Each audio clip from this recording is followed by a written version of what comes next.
Hey guys, what's going on? It's Ash here coming at you today in Clash Royale. I have Tag back on the channel again. Tag, it's been like 2 weeks. I missed you, man. How you doing?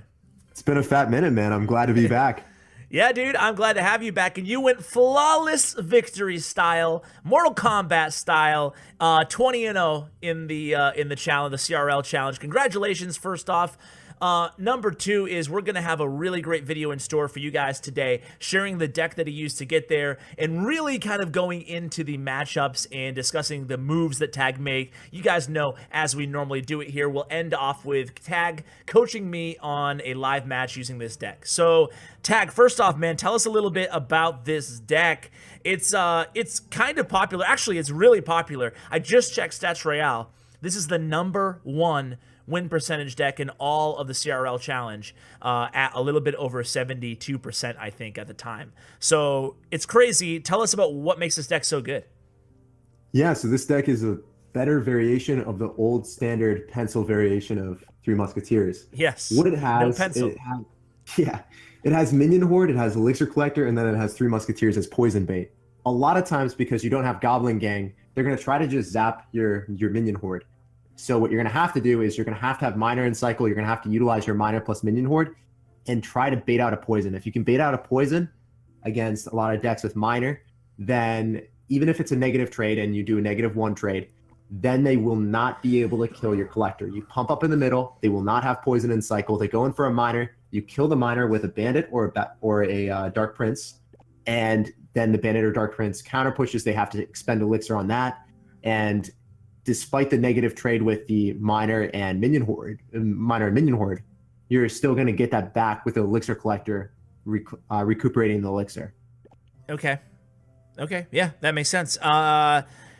Really quick, in this deck, one question I have, like, right out the gate, and it's probably kind of a weird question to ask first about it, but if they pump and you don't have pump in your starting hand, with this deck, do you cycle to Elixir Pump, or do you pressure, like, let's say you have Bandit and Dark Prince in your starting hand and you have no Miner and Pump. Do you ever bridge spam with this, or do you not do that? Yeah, you definitely have to bridge spam with Dark Prince and Bandit, and then go in for a Miner if you don't have Elixir Collector. But first and foremost, one of the key tips with this deck is if you both have Elixir Collectors on the field, you want to be the second person to drop your Miner, because if you're the first person, they end up defending with a Bandit or a Dark Prince. Then they can have the counter push of that Dark Prince or Bandit accompanied by their Miner. So then there's dual lane pressure, and then you lose the game because. Wow, that's a good tip there. Yeah. Pro tip. All right, awesome. Hey, let's hop into the first replay here, and it's against the P.E.K.K.A deck. Tag, I hate this deck, man. Yeah, man. You were on the channel talking about this deck last time. It's the hardest variation of this. Well, yeah. Besides someone running arrows, this guy has actually got Zap. So Log is an easy free W, because as soon as they poison your Pump, or as soon as they poison your Three Musketeers, you go in for Minion Horde plus Miner, and you take a tower, because Zappies don't do well. You can zap the Zappies. They then take forever to recharge and do damage to your Minion Horde. And the Minion Horde just kind of wrecks everything. But since he has Zap, you're going to see when I go in for a Miner plus Minion Horde soon, he's actually going to be able to deal with this. Usually they have to poison it, and if he poisoned it, then I get a free collector. But he was able to get away with the Zap specifically because he had the right card rotation and he had the right deck matchup. So, all right, well, let's watch it, man. 3, 2, 1, play. All right, sounds good. I thought we were already in. Sorry. Oh, I thought no, I was in, but I was paused. Okay, you're with me though? Yeah. All right, cool. So yeah, I mean, obviously you have a really good starting hand, would you say? Yeah, so I love Elixir Collecting up in the middle at the start. You never want to go in the back. If you go in the back and then they go in for a Graveyard, you lose the game. So always going in the middle is optimal. Even though like Log Bait Rocket isn't a thing, Graveyard is still very prevalent. I tried to block the Miner and the Royal Ghost with the Ice Golem. It didn't quite work out, but as I said before, always going in for that Miner plus Minion Horde. It's going to bait out, like I was really hoping that he was going to have Log. Right, and that's why I was trying to bait out a poison. But we still get a lot of damage on the Spear Goblin Hut, and then it's negligible for the rest of the duration. I don't have to worry about it. And then I know that I'm just going to go in for a Collector in the middle. I know that he has poison, so I don't really want to mess around with it too much. Okay. So why did you cycle that bandit in the back instead of playing her like on the opposite bridge or something? I just don't like playing super aggressive. Okay. It's just not my play style with this deck. I rather just play slow and steady and then cycle pumps. And it usually works out that way. Like I really dislike playing hyper aggressive when I have the opportunity to in single elixir at least. I just want to feel out my opponent. Okay. And another key thing that I want to touch on right there is I let the flying machine hit my tower and I prioritize defending my pump. With this deck in general, you really want to prioritize, at least in single elixir, getting the pumps up, getting an elixir advantage. That's how you win games. You want to catapult ahead of your opponent by getting the elixir advantage, capitalizing when they don't have their counters in hand, and having really calculated aggression just based off of that. Yeah, It's and calculated aggression is just what we saw there, right? Is that you went in with a minor minion horde. Well, you defended with minion horde, then you went in with a minor and the bandit. Is that just recognizing that they didn't have enough elixir to drop like a P.E.K.K.A.?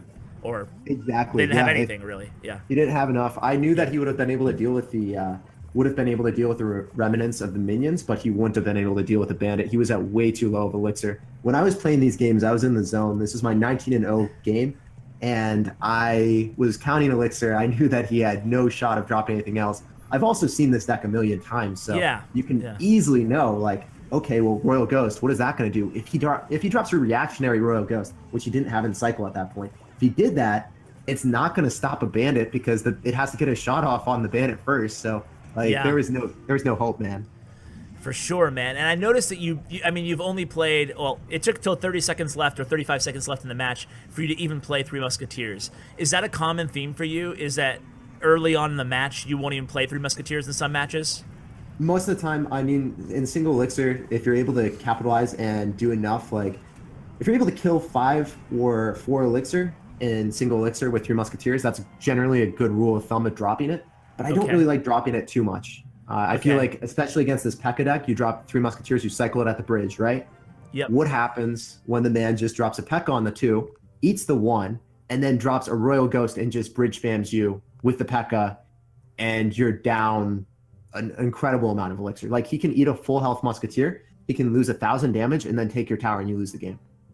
Yeah, totally true. Hey, I noticed that you went against a mirror matchup against Ming. Yeah. Do you want to watch that and maybe cover that? Because this is the most popular deck because so that means you're going to be running against it as well, right? So let's kind of talk about Three Musketeer versus Three Musketeer strategy. I assume that your number one piece of advice is going to be what you told us before about the minor, is that you don't want to be the first to play Three Muskies in most situations. Is that correct? No doubt, man. Just get those pumps on the field, prioritize that, and Pump, and protect, pump, right? pump. You're going to see calculated aggression come into play here. All right, cool. But yeah, Let's watch it. 3, 2, 1, play.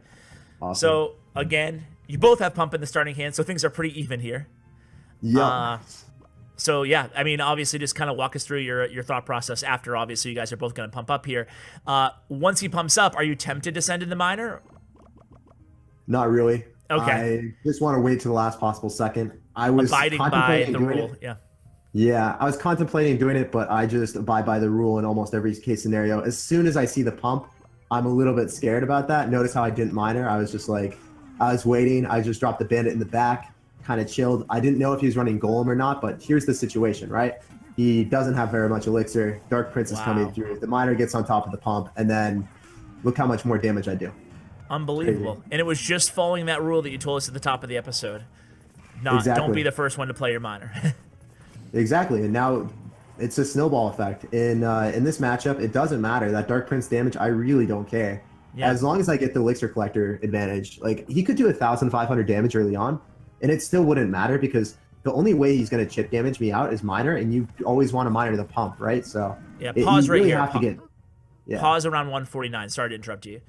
Because I do want to talk about that bandit that you sent in there. And you knew he had minor in hand, and you sent in the bandit right before he had a chance to attack your pump. Was that kind of a calculated play, or why did you send in that bandit behind the ice golem there on the left? I had to cycle to a minor, and I had to apply a lot of pressure. If I didn't apply a lot of pressure, then I knew for a fact that he would be able to defend the Elixir Collector of his own. So I didn't 'cause want look- that to happen. Yeah, because at this pause screen right now, you guys can see is that he has one elixir away from playing, or actually less than one elixir away from playing a Dark Prince. but because you were so aggressive there, he wasn't able to protect it at all. So it seems like having like that really keen awareness of when to pressure, not only to just keep the pressure up, but also to make sure you can attack his pump as soon as possible is key to this victory. No doubt, man. That's what it's about. And you're just gonna see this lead snowball and snowball. Yeah, 3, 2, 1 play. So here we go. Yeah, Bandit gets to the tower. Unfortunately, I do lose my collector here, but since his miner is so far out of cycle, I get back to another one, and he's not able to punish it. The only way that you can ever punish a pump is miner in this matchup, so he's kind of screwed. I mean, he could zap it for an even trade. Zap does negate 2 elixir, but then if you zap it, then you don't have minion horde. Can we pause right now? Yeah. All right. So this is the biggest thing. I noticed that he pumps up, it's single elixir, and he cycled his ice golem. What is he going to do to a minion horde, Ash? There's nothing that he can do. He doesn't have enough elixir for 3 musketeers. I mean, he has Zap and a minion horde of his own, but he's so much elixir away from it. But yeah, you're that's right. 7 elixir. Yeah. So I'm going to go bridge spam left-hand lane. I'm going to take out his tower, and then I'm also going to kill his pump because his pump is right next to it. So. Oh my God! So you win. I mean, you already were in the lead, but now you win because of this push, because of that mistake. Yeah, as soon as you see Ice Golem and single elixir cycled in the opposite lane, like that's something you can't do. 3, 2, that's 1. really bad. Play. All right, so here it comes. You see the Ice Golem, you're like, oh crap, you just screwed up. You're waiting until you get the 8 elixir necessary, and here it comes, maybe? Yeah, here's the pain train, man. There it is. Oh my God. All because he dropped the Ice Golem, the yeah. Ice Golem there. Unbelievable. And he attack loses the his pump too, so. Dude, that's GG. Wow. So, hey, is it safe to say that you never want to cycle Ice Golem in this deck for no reason? I mean, usually you don't want to, at Yeah. least in the mirror matchup, right? You got to save it for the minion horde. Notice how I utilize my Ice Golem here. Ice Golem plus Zap obliterates Yeah. the minion horde. Easy. That's true.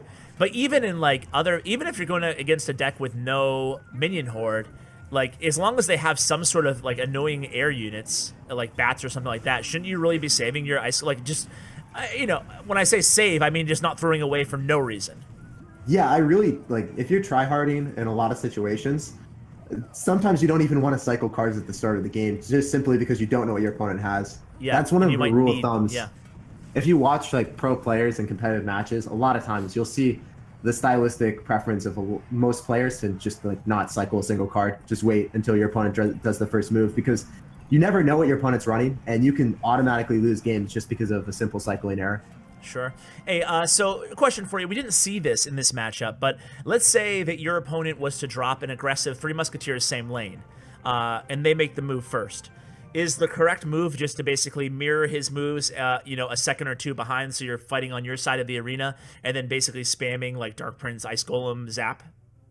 Yeah, so usually if you drop your 3 Musketeers first, you automatically lose the game because of Defender's advantage. You're inherently able to drop Dark Prince, you're able to drop Minion Horde right on top. And that's why, like, we didn't really talk about why this deck is superior to the old one, but essentially you have more utility, you have more ways of defending miners with this deck. So, like, you're going to have Bandit and Dark Prince, and then Dark Prince just does way better against 3 Musketeers. You can drop it right on top. So in that case scenario, if he does do that, he's kind of screwed because you just drop Dark Prince and then, his 3 Musketeers die. Okay. But yeah, Defender's advantage is pretty OP, man.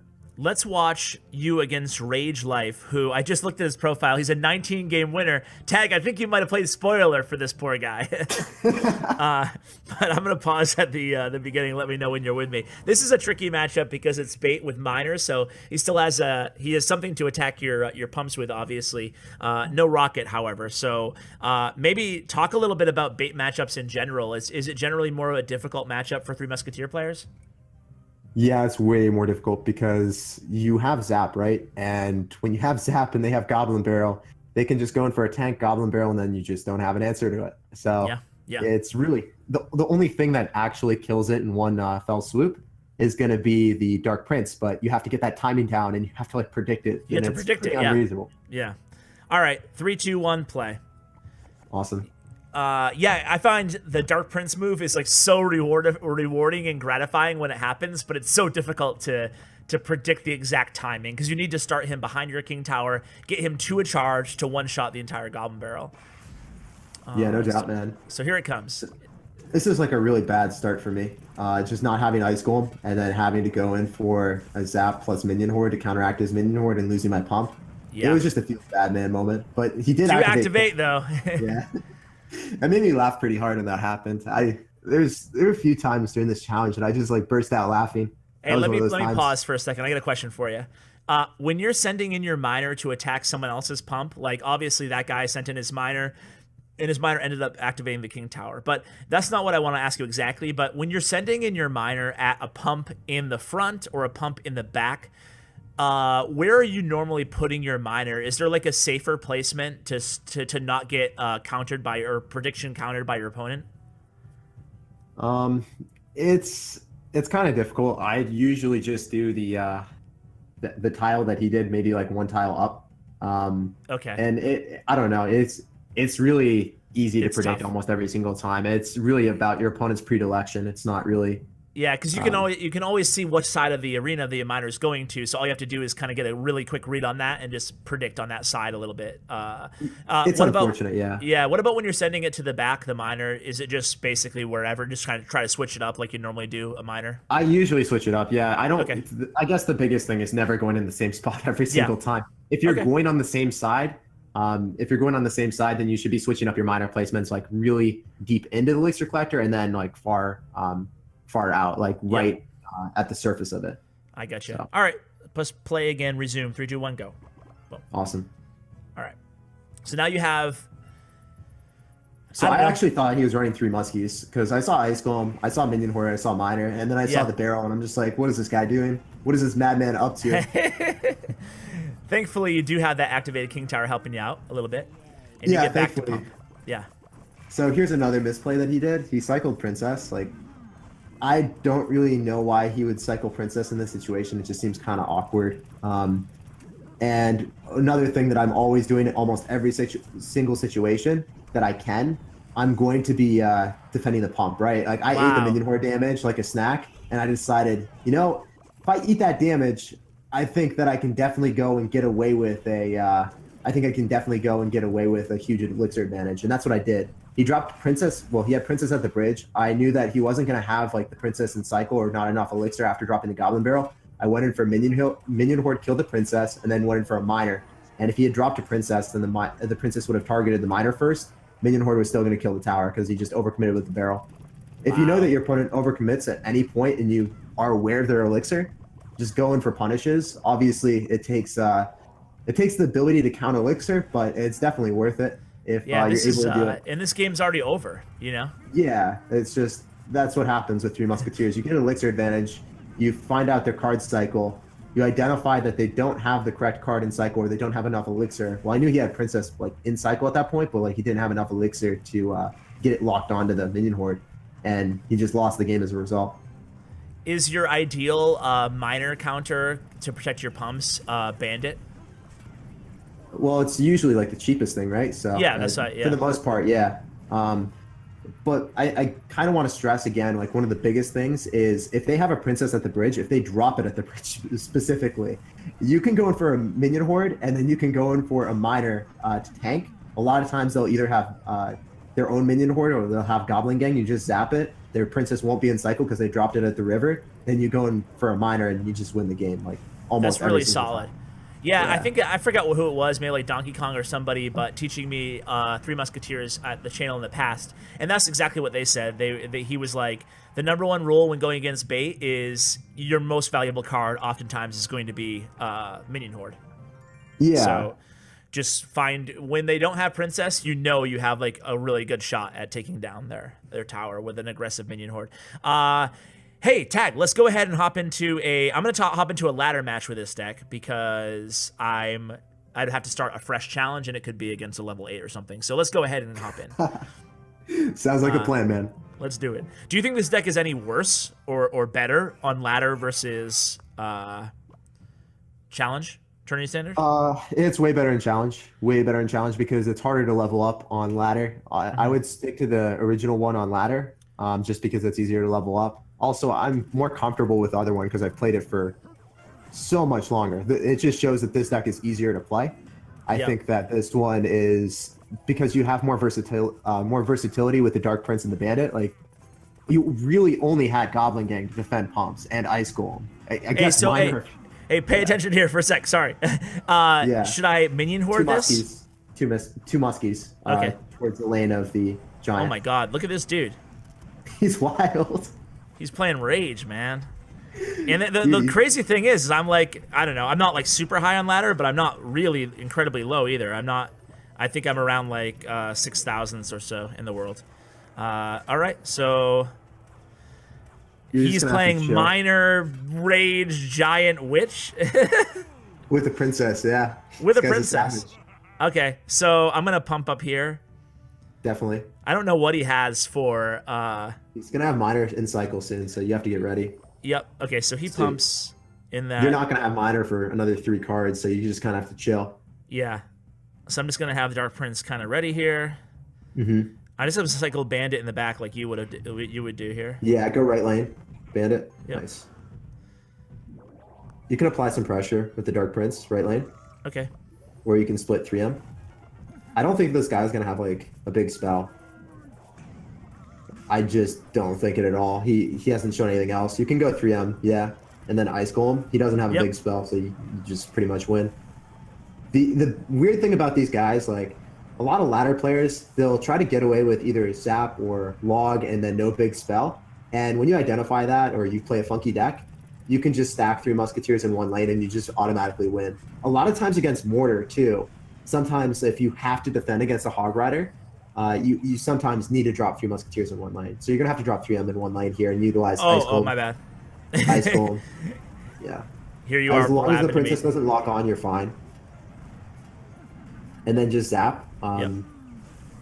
Awesome. Yeah, you got this in the bag, Ash. Yeah, dude. This is this is a pretty crazy deck. I think if we got a do-over, we would. But it's kind of cool to see people playing off meta cards, even though it's definitely a wacky deck. But anyway, this guy's got the Santa Claus Rage. Yeah, baby. I mean, whatever. What do you think of? I don't know what even to say to this. What do you think of these cards that this guy's running? I mean, he's got some type of bait element with the Princess, Skarmy, and then Minion Horde, but I don't think it's very optimal. Hey, well, shout out to Rid Kosova. So, hey, you know what? Either way, it's a good deck and it's fun. Do you think that if you had to play, let's see what that guy was playing deck-wise. Actually, if you had to play a Witch, a Wizard, or a Giant Skeleton deck, even though they're kind of different, what would you play if you had to play one in a competitive tournament? Giant Skeleton. I think its defensive capabilities is a lot better than a Witch or Wizard. Witch or Wizard, I feel like you kind of have to run in a Golem deck and just get lucky with spam. Yeah. Whereas do you think that Witch is useless? Yeah, I think so, pretty much. Unless you're all crap and you're crazy. But all right, man. Hey, well, listen, Tag. Thank you so much for kind of breaking down the deck for us. I always love having you on, man. Can't thank you enough for continuing to come on the channel. And everybody out there, obviously, I think by now you guys have probably subscribed to Sir Tag on YouTube and followed him on Twitch. But if you haven't, go ahead and take a second, look down the description, and follow him. Thank the man. Say hello to him on his comments. Tag, thank you, dude. I appreciate it. No doubt, man. I'm gonna have a 20-win video up on this deck, going to even in more detail than I think we're covering some other stuff too. Awesome. So if they want to check it out there on my channel, I know I do. Yeah. I know I do, man. I need it. But I felt like we picked up a lot on this deck already just through today's video. So thank you so much. And guys, check out Tag's 20-win special. It will probably already be posted, I think, by the time that this one goes live. So after this video, hey, you're already at the end. Might as well go watch his. So Tag, thanks again, man. Really appreciate it. No doubt, man. Thanks for having me on. All right, guys, that's going to do it for today. If you want to see Tag's player profile, my player profile, go ahead and check them out in the description below on statsroyale.com. And a huge shout out to my YouTube partner, Bren Chong. Check out his information as well in the description. He does giveaways, all kinds of fun stuff, does a lot for the community. So thank him for sure. So guys, thanks so much for watching all the way till the end. Really appreciate it. And as always,